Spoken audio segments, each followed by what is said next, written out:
Assalamualaikum warahmatullahi wabarakatuh. My name is Fani Nur Habibah Kartika Nasution with the student number 234105545.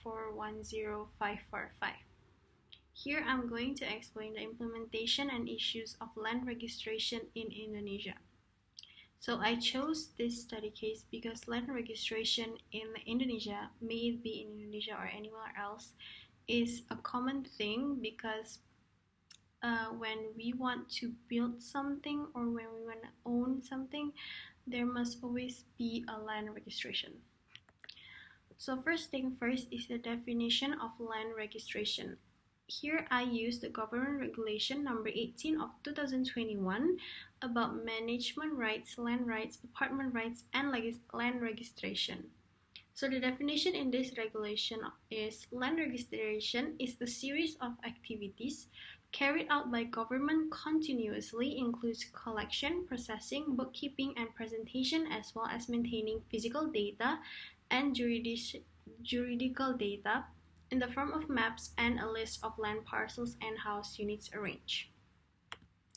So the land registration in Indonesia is the system used in land registration in Indonesia is negative publication with a positive tendency. So this system shows that the government does not guarantee legal certainty for the holder of valid evidence or certificate. So the main problems that exist in land registration in Indonesia, there are four. First is recognition of ownership of land.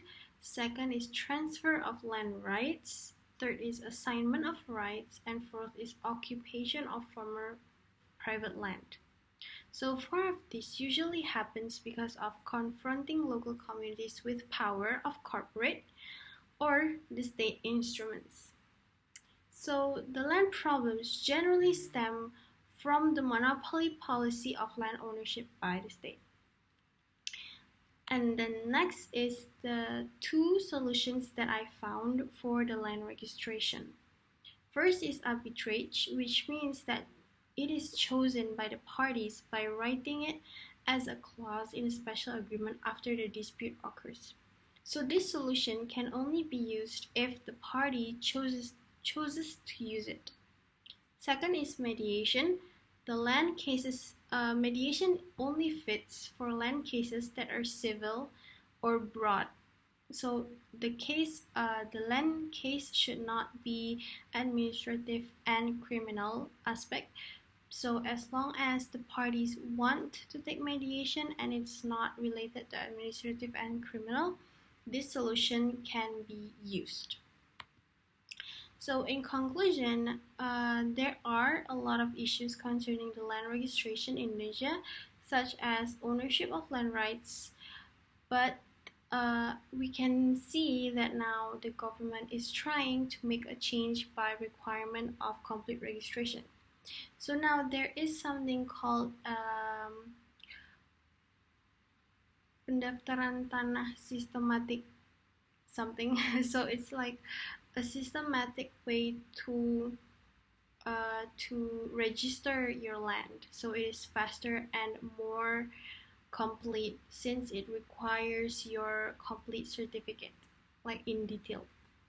So the reasons why land registration in Indonesia are difficult to, the issues of land registration in Indonesia are difficult to overcome because it can be because of a few factors such as incomplete regulations, land officials are less responsive, data is inaccurate, limited human resources, wrong land transactions, and also other stuff. So that is all from my explanation about the land registration in Indonesia and their issues. Thank you.